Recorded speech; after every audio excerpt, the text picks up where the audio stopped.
Welcome to the Multi-Orgasmic Mama podcast, where sexual taboos around sex and motherhood are broken. I'm Tilly Storm, holistic sex and intimacy coach, jade egg, and tantric sex teacher. I work with high-achieving moms to ignite their sexual desire and break through their blocks to pleasure and the life they desire so they can experience epic sex and orgasmic motherhood. Grab more free resources at www.tillystorm.com. This episode is brought to you for free by the Essentially Embodied Woman Collective, my signature women's group coaching program for high-achieving moms to get their desire back after having kids and up-level their pleasure, both in the bedroom and life. If you're enjoying this content, be sure to subscribe to the podcast on your favorite podcasting app, and please rate and review the podcast and share it with a friend who could use this amazing content. Spread the love, hot mama. Welcome back to the podcast, mamas. It's Tilly, and we have a special guest, Dana McNeil. Hi, Dana. How are you? I'm great, Tilly. Thanks for having me here. Yeah, I'm super excited to have you on because you are a relationship therapist who specializes in the Gottman Method and techniques, which I'm so excited to talk to you about today. Tell me a little bit about you and what led you to this line of work in the first place. Oh, what leads us all is usually a path of some coming over here and coming over there, right? So I was not a therapist in my earlier life. I worked in the corporate world. I was a property damage claims adjuster and sort of got to this path by dealing with people's trauma. Because what I found was that when we have trauma, we don't really know how to share it. We don't have people that are interested in it. And when it happens to us as a community, say that you've had a hurricane or a tornado or some kind of major catastrophic event, there's nobody checking in with you. There's no resources. And so I sort of got the therapy bug from being there for my clients because I had to. Yes, I saw a tree fell on your house. Could we talk about repairing it?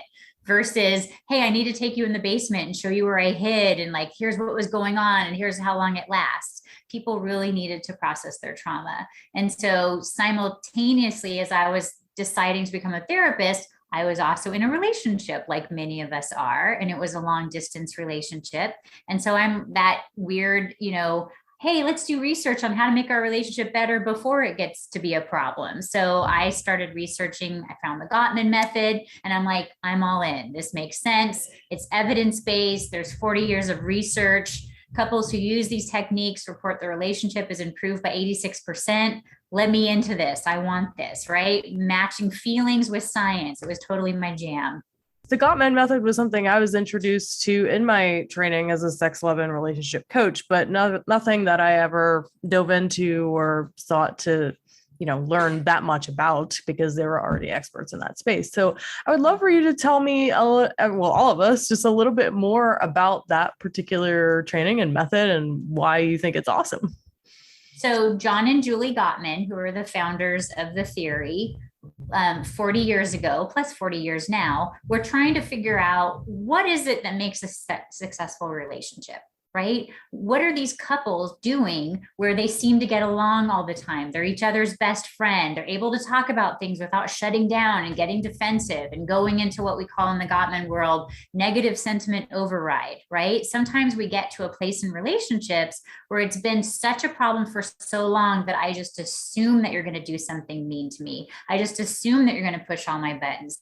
I assume you're doing that to irritate me. Right? What were couples who were managing to stay out of negative sentiment override and really negotiate a relationship through conflict, treating it like it was normal, through having to find compromise, even when they didn't want to? What were they doing? And so what Julie and John found was there's no training. We're not talking about this stuff in high school, that these couples who were naturally doing it, we wanted to find out what were the behaviors that they were doing, what were the words that they were saying to each other, and we wanted to turn it into a science. So we called those early specimens the masters of relationships versus the rest of us, which is the disasters of relationships, right? We make the same problems over and over again. We don't know why our relationship isn't working out. 6 years later, we needed to go to therapy. We still haven't. And then we show up and we think we're going to be cured in one session.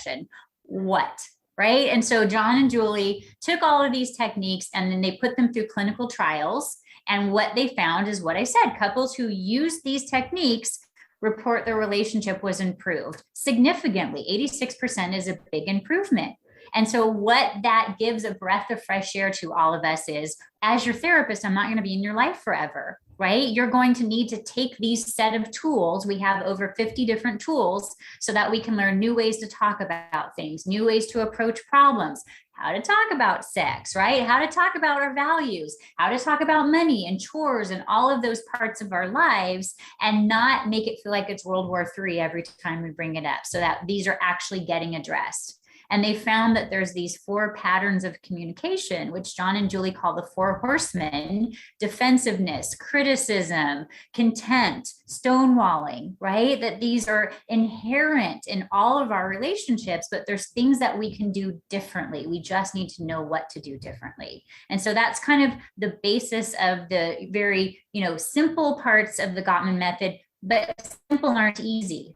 Right. And so many of us are finding ourselves getting defensive and shutting down and not knowing how to repair that. So couples come to a relationship expert, not because they're broken, not because they're, ready to throw in the towel. Hopefully they're coming in because they want to get some skills so that their relationship feels better, so that they're modeling for their children what healthy couples communication looks like, so that they're using these techniques in all of their relationships. I don't just talk to my partner, I talk to you, right? I talk to my coworkers, I talk to people at the grocery store. It's an investment in myself, and the secondary factors, it also benefits my relationship. Yeah.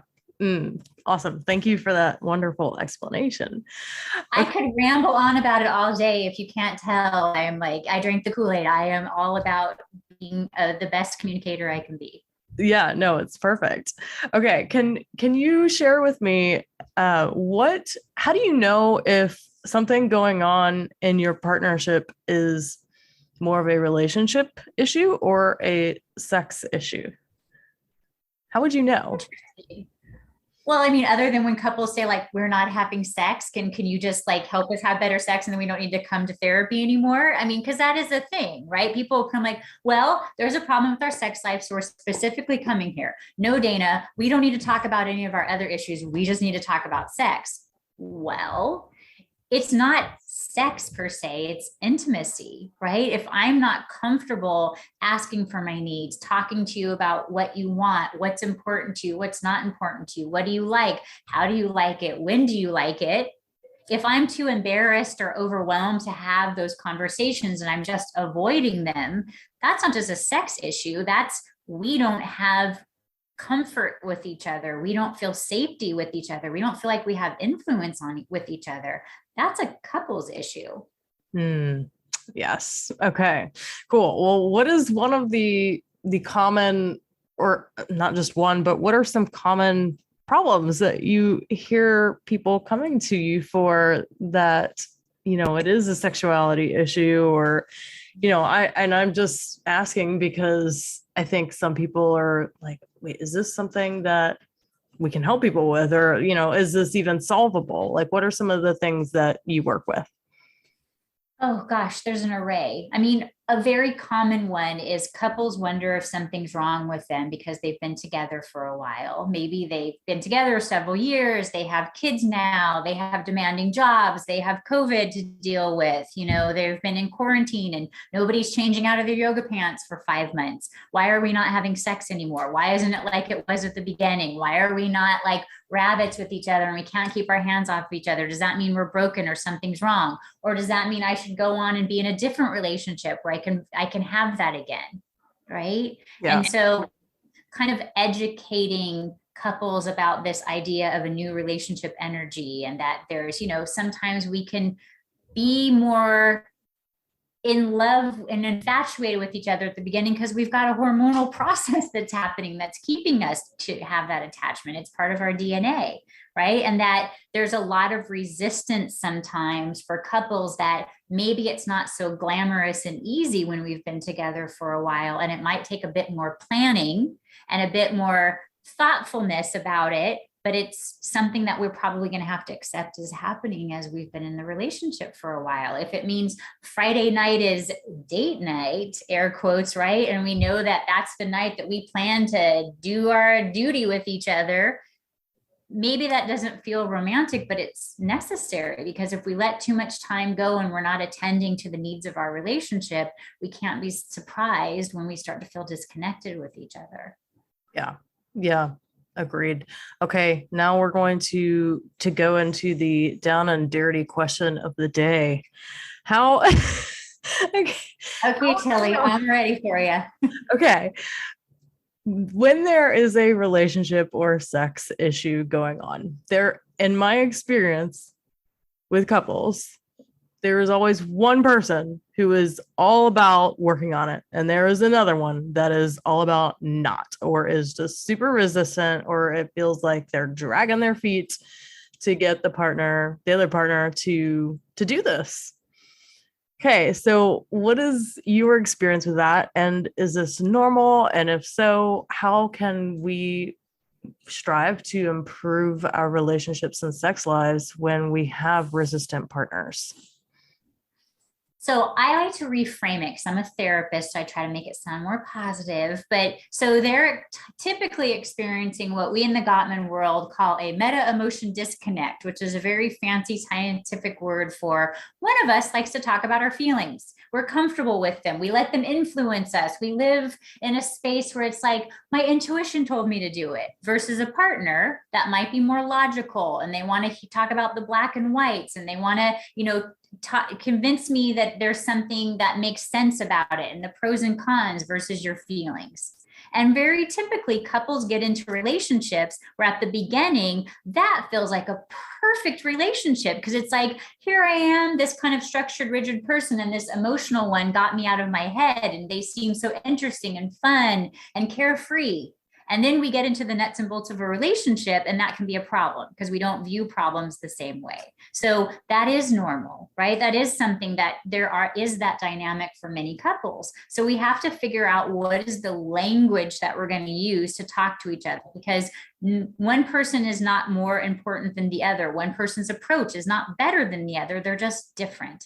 And we have to accept the things that we can't change about each other, which is one partner might be more logic, analytically driven, and one person is more emotionally driven.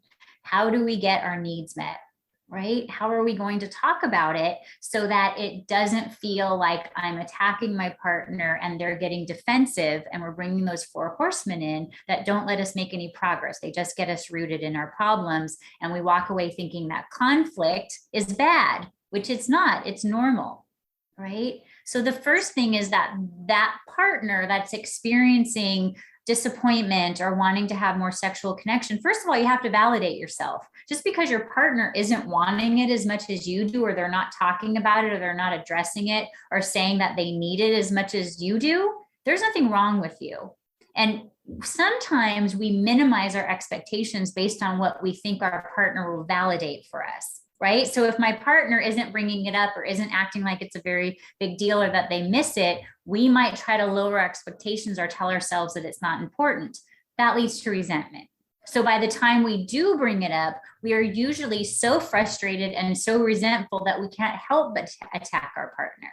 So first of all, as it's coming up, every time it's coming up, we have to figure out how are we going to talk about it. So I got to check the pulse of my partner, right? I got to say, so love bug, when would be a good time for us to chat? I have a couple of things I just wanted to go through with you. And I know that these are usually difficult conversations for you. And I want to make sure that I don't get too emotional, or we don't get into a place where we're attacking with each other. When's a good time to talk about it? So I can make sure that I'm checking in with my partner when they're open to it. Right? Don't bust in when they're on a Zoom call at work and say, we got to talk about this now. We got to get this resolved. No.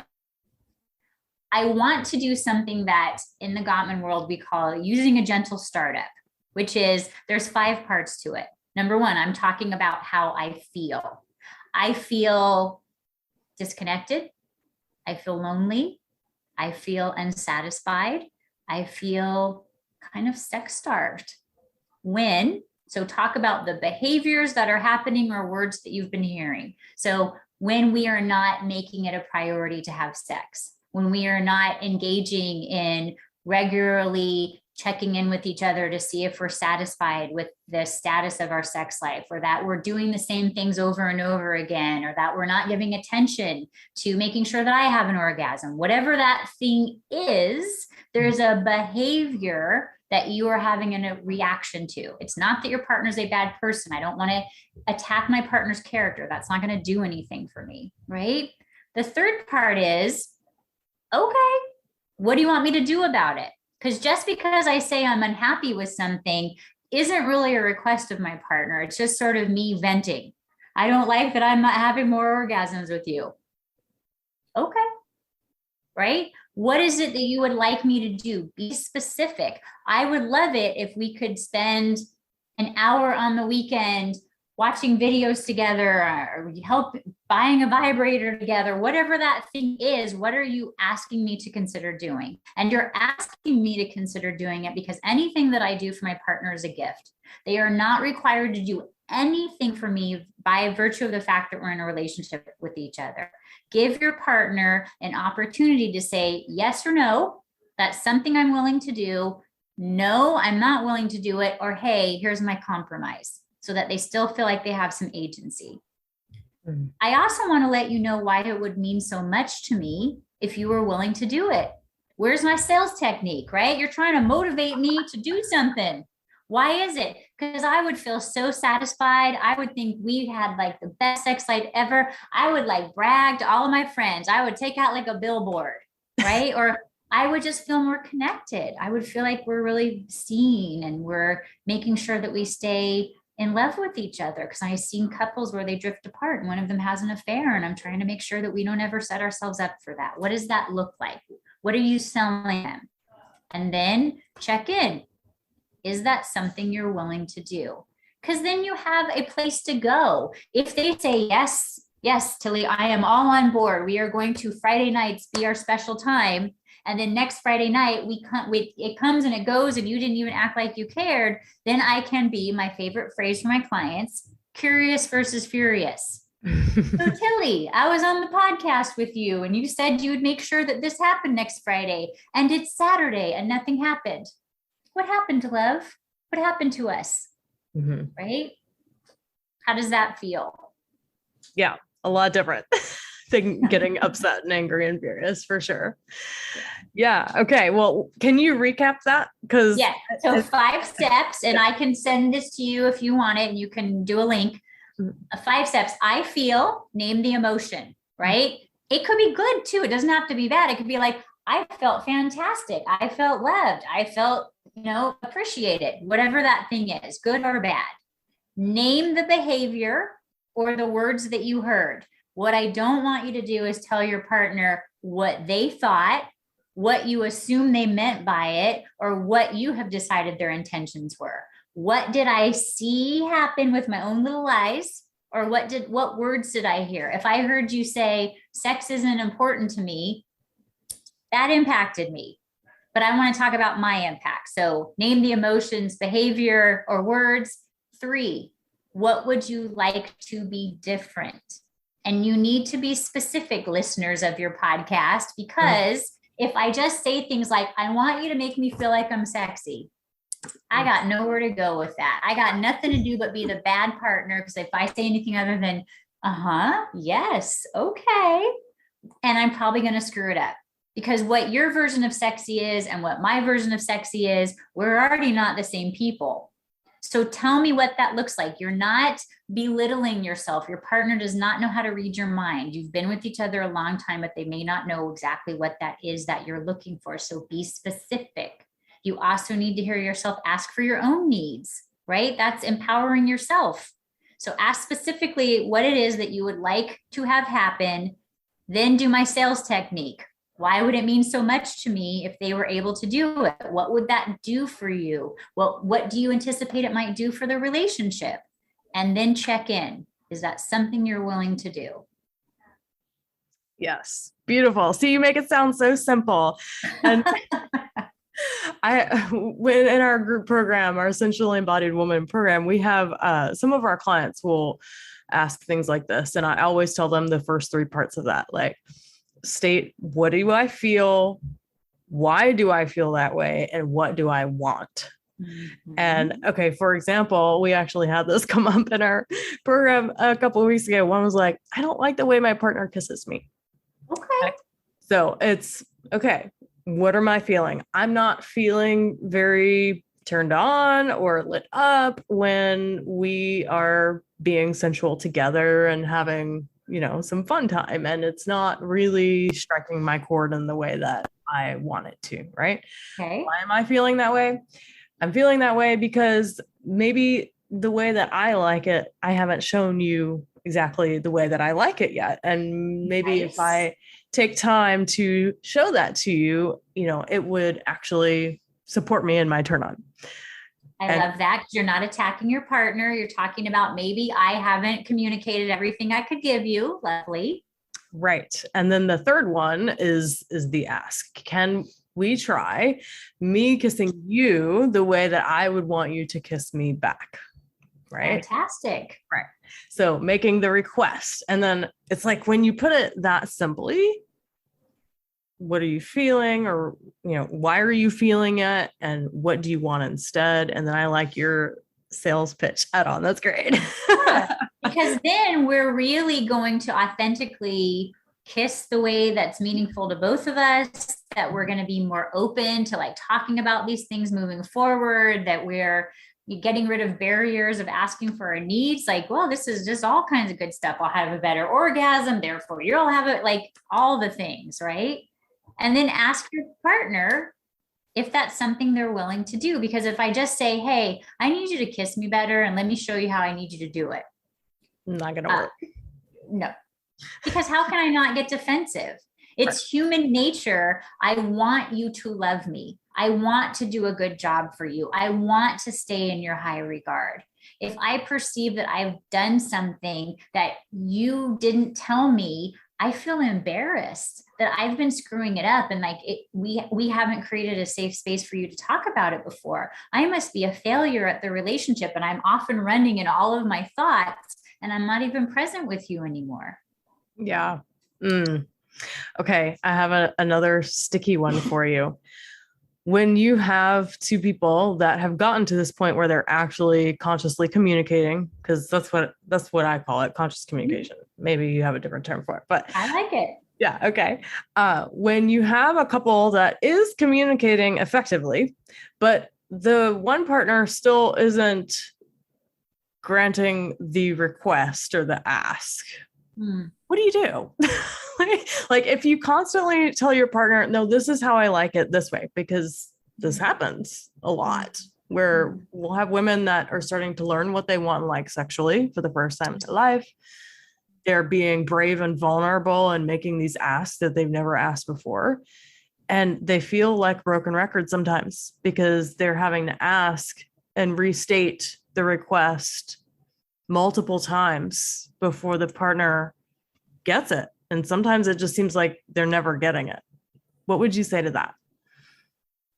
Remember my phrase, curious versus furious, which probably would be really difficult in that space, because I'm furious that you're not hearing me, right? So how can I switch around the mindset? I want to get back into a positive perspective about my partner. I do believe they like having sex with me. I do believe they like kissing me. I do believe that they want to do better, but there's something that's a fear or a disaster scenario or something that's not in alignment with the way that they view themselves that is probably coming up more than an intention to displease me. Right. So how can I talk to my partner about that? How can I say, I loved how we were last night, and I want, as much as I enjoy what we've been doing, I noticed that we didn't go to that place that we've talked about, right? Whatever that is. And I'll say, when you hear me asking for this, what's coming up for you? How does that emotionally feel for you? Do you feel resistance? Do you feel worry? Do you feel disappointment? Like, I'm just curious, because I can't always read you in those moments. And I'm wondering, how are you receiving my requests? right? Are you receiving them as I'm instructing you that you're not doing good enough, right? Or are you getting in your head that I'm thinking about somebody else and how they could have pleased me better, or something I saw on TV and I'm asking you to match up to something that's not real life, right? How can I get in touch and validate for my partner whatever that emotion is? Just because I validate it doesn't mean I agree with it, right? I can acknowledge, yeah, it's hard to have somebody ask you to have sex differently than you've been doing it for the last 40 years. I can hear that would be a lot. And I imagine it's been fantastic for all the other partners that you've ever had. And who am I to be asking you to change things up? I get it, right? Doesn't mean I agree. And it certainly doesn't mean that we still don't have to continue forward through this, but help me understand what objections are coming up for you so that I can validate them for you, right? And what's the feared outcome that if we do it this way, is it taxing for you emotionally? Is it something that you're worried that we're only going to have this as an option and it's going to get too monotonous, or you're not going to get your needs met, or there's something painful for you? Or you are afraid you can't do this every time? Like, I'm open to hearing that because I want you to feel safe in the relationship, because I love how you've made me feel safe getting to ask for my needs.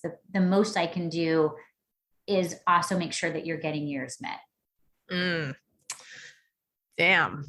All right, ladies, go listen to that again and type notes. Make notes and bring to your partner. That was perfect. That was so beautiful. I love that, because that's where so many people stop. Yeah. They stop with their growth because they don't know how to get past well, I've asked multiple times and he's still not responding to what I've asked for, or he's not responding in the way that I've specifically told him. And there can be so much relationship, like at least sexually, there can be so much that the woman has been vulnerable so many times sharing this, and then it can often feel just so disappointing because she's like, I'm stating my needs, but they're not getting met, right? So yeah, that's when the relationship dynamic always starts to come into play, and I'm like, well, there's something going on with them that they're not able to fulfill the request. So I love how you said it, and that was your partner wants to be your hero. Your partner wants to please you. Your partner wants to hit all the buttons and for you to have mind-blowing sex in their presence. That is never not a goal of any client I've ever had. Yeah. And I think really understanding that, if you've been in a relationship with someone, a committed relationship with someone, that's always the stance. But we've got often a lot of our own woundings and baggages that keep us from fully believing that our partner would even want the best all of the time, right? Some of us start to question that when there's an ongoing sexuality issue, right? So, well, I keep asking and blah, blah, blah, and it doesn't respond, whatever. So trusting that, if they're in a relationship with you, it's a committed relationship. They absolutely want the best relationship and sex life possible as well. But there's obviously some sort of block that you're both coming up against. So that was awesome. Yeah. I mean, because I also think that sometimes that can be unintentionally creating some guilt and shame. Because if we've been in a relationship for, let's say, 5 years, and you're just now realizing to come into your own and ask her what you want, fantastic. Go do you. Empower yourself. What does that mean about what you've been doing for the last 5 years with me and not saying anything about it? And I assumed you were enjoying it. And I assumed I was hitting all of the spots for you that you needed. And now you tell me, it wasn't really working for me. I was just kind of going along with things. I don't know where to go from that as a partner. I feel like, first of all, am I being an inattentive partner? How could I have been this intimate with you and not recognize that you were not enjoying it? Or basically, are you telling me that I was being so selfish that I didn't even recognize that you weren't getting your needs met? I mean, there's stuff that's happening for that person when they find out that maybe they weren't pleasing you the way that they thought they were. That could be a little embarrassing. Right? How do we be sensitive to their feelings? Yeah. So much truth there. Oh my God. Yeah. And then there's a sense of internal guilt and shame for the women that, I've encountered and worked with for not knowing, because that's why they come to us. They don't know what they want. So they've just been having obligatory sex because that's their duty as wife or whatever they think, right? That's just what you do to keep a man around and make sure he doesn't have an affair. That's the conditioning. And when you don't know and you've never really discovered and really played with your own body to discover what it is you want, like there is this sense of, wait, oh my God, I can't believe I've been in a relationship for this long or been having sex for this long in my life, and I've never been able to say what I wanted. But you're so right that what is a partner to do about that? That's a you problem, right? Well, because you're basically talking about this idea of learning how to set boundaries, right? I'm no longer going to have sex that doesn't mean something for me. I'm not going to just service you and take a backseat. And so what we often do when we're new at boundaries, which it kind of sounds like some of us are, right? Is we're like a pendulum. I used to be over here and I let everybody take advantage of me and I didn't give myself any thought. And it's almost like if I swing the other way, I'm like, you will do everything I like and I'm not going to care about your feelings because I have to stay in this space where I'm only making sure my needs are met, right? But like a pendulum, we have to land in the middle. And the hardest thing to do when we're learning how to ask for our needs is simultaneously have empathy for how it impacts the other person. Doesn't mean I change it. Doesn't mean I'm going to do something different. I can simultaneously say, I get it. We've been having sex like this for 20 years and this is new information. And nevertheless, we're going to have to figure out how we add it in. Yep. Right? Awesome. Beautiful. Okay. Well, what else would you like to share with the audience around relationship conflict, or is there any other nuggets of wisdom or anything you want to share before we wrap up the call? I just like to normalize for couples that conflict is normal, because so many couples come into couples therapy and they're embarrassed. They're looking at the floor. They don't want to make eye contact. There's still this stigma about coming to couples therapy that means we're broken or that we failed in some way. And that is not the case at all, right? Conflict is normal. You are not the same people. You don't view the world the same way. You didn't have the same family of origin. You don't have the same expectations, right? It's 100% normal to have conflict. It's what we do when we find ourselves there that says everything about the success of our relationship moving forward. And most of us have zero tools, right? So you're coming to couples therapy to put new tools in your toolbox. You didn't have your parents probably do this ideal, modeling for you of what healthy conflict looks like. We either saw our parents kind of yell and scream at each other and we wanted to do the opposite, or we just follow what we saw happen, or we got this weird impression that because we didn't see our parents fight, that meant that they didn't have any conflict. Oh, no, right? It's normal. So I want couples to embrace that it's 100% normal that they have things that they have to work out. And there's no shame in coming to couples therapy and getting some tools. Yeah. And isn't it like most couples wait 6 years too long to do therapy? What's the statistic? Yeah. Is that right? 6 years. The average couple waits 6 years and they have one conflict per week. Gosh, we're a little bit of a hot mess express by the time we come to couples therapy, right? So you don't have to keep beating your head against the wall. And I certainly feel so bad for those clients that are like, okay, well, we've been holding out for therapy for when things get really bad. Mm-hmm. So if we're at the last and we go to therapy and that doesn't work, that's the last box that we check before we get a divorce. No pressure on the couples therapy, right? I mean, come to it earlier if you're having difficulty. There's nothing wrong with needing to come to couples therapy. We're real people. We have relationships too, right? We're not going to choose sides. We're not going to tell you one of you is a total screw up. We just want you to have the best life possible. And if that means that you end it in couples therapy, that's okay too. Our job is not to make sure that you stay married at no cost, right? We are here to help you evaluate, to give you tools, to truly help you have the best life possible. Awesome. All right, my love. Thank you so much for sharing. And where can we find you or connect with you? You can find me in a couple of places. So if you are interested in therapy, we do intensives where people come from all around the world to spend a weekend with one of my therapists, and we can do a lot of work.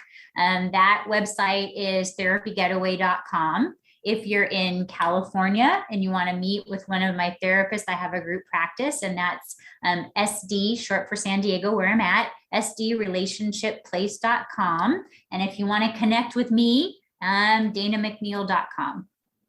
Awesome. Thank you so much for sharing this beautiful method and all of your wisdom. And oh my God, I can see how many women are going to be like, wait, where did she say that? Let me go back and slow it down, put it on half speed so I can type this out. I know I talk really fast too when I'm excited. So you guys might want to put this on half speed and do a lot of rewind. Right. Yeah. Awesome. All right. Thank you so much, my love. You're welcome. Thank you for having me. This is really fun, Tilly. Okay. Bye. Bye. Oh, mamas, I hope you enjoyed that amazing interview with Dr. Dana. I have a super time-sensitive announcement for you.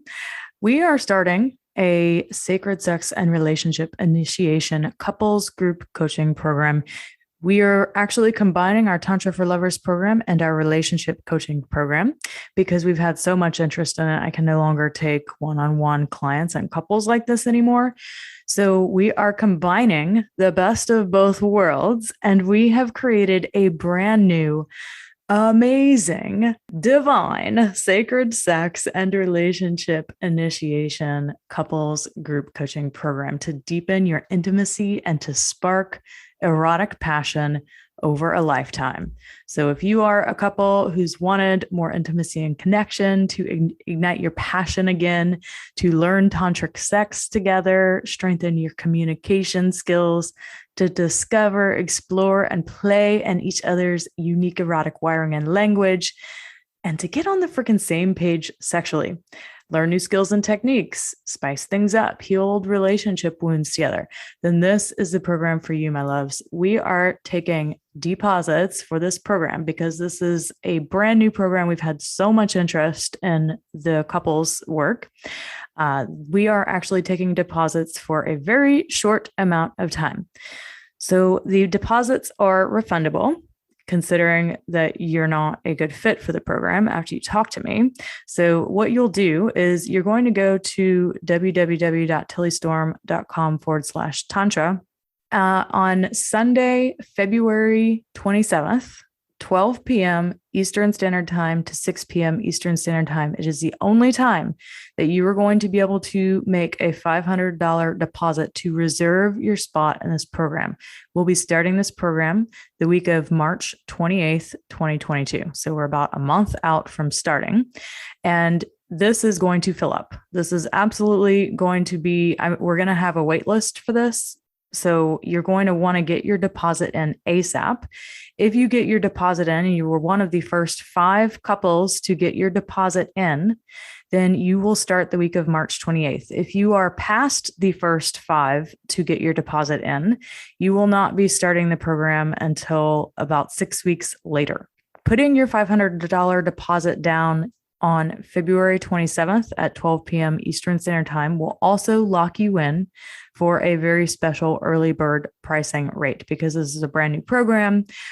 We have reduced what it would normally cost to do this program. And the only way that you're going to get that reduced cost is if you make your deposit on Sunday, February 27th. So if you wait, the cost of the program goes up $1,500. And you won't be able to get that special pricing.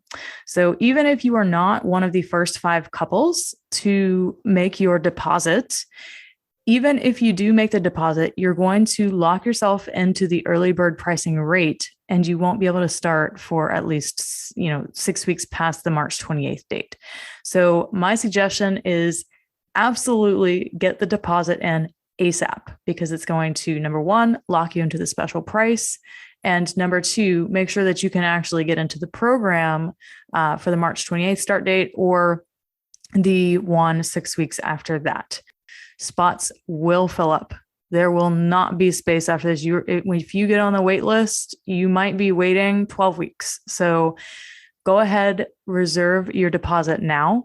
and lock in this special rate. If you are not on our email list already, you will get email reminders if you are on our email list. But if you aren't, you're going to want to go to www.tillystorm.com and put your name and email for any of our free resources, and you will start getting our emails. If you are not on the list, I highly encourage you to get on it so you get the email reminders about the cart open. Right now, that link isn't going to go anywhere but to take a quiz. So you're not going to be able to make the deposit until 12 p.m. Eastern Standard Time, February 27th. Can't wait to meet you. After you book your deposit, the next step is you're going to be invited to book a call. This is only refundable if on the call, I deem that you're not a great fit for the program. So if you have major relationship issues, if you're doing this as a last resort to save your marriage, if you argue and fight all of the time, this program is not for you. Please go see Dr. Dana McNeil. I don't mean to throw clients on her that have like major problems or anything, but I do not work with high conflict relationships. This is a relationship to take you higher. So you must already be in good standing with your partner and have a good relationship with them in order to do this program. So if you book that call and we determine that this is not the right program for you, your refundable deposit will be refunded. So check it out, and I can't wait to meet you. Enjoying this content? Be sure to subscribe, rate, and review the Multi-Orgasmic Mama podcast today. And don't forget to spread the love by sharing this with a friend.